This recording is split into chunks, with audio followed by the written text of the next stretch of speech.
యోగా ప్రియులకు ముఖ్య విజ్ఞప్తి.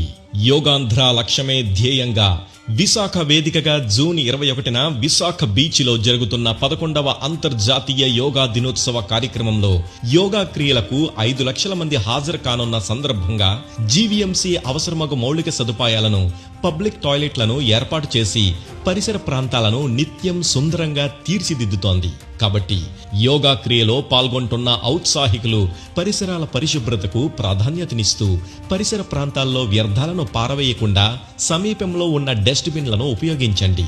అందుబాటులోనున్న పబ్లిక్, మొబైల్ టాయిలెట్లను వినియోగించండి.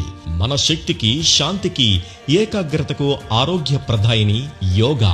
మన ప్రశాంతతకు, ఉల్లాసానికి, ఉత్సాహానికి ఆహ్లాదప్రదాయిని మన పర్యావరణం. పరిసరాల పరిశుభ్రతను పాటిస్తూ యోగా క్రియల్లో పాల్గొందాం. యోగాంధ్ర కార్యక్రమాన్ని జయప్రదం చేద్దాం.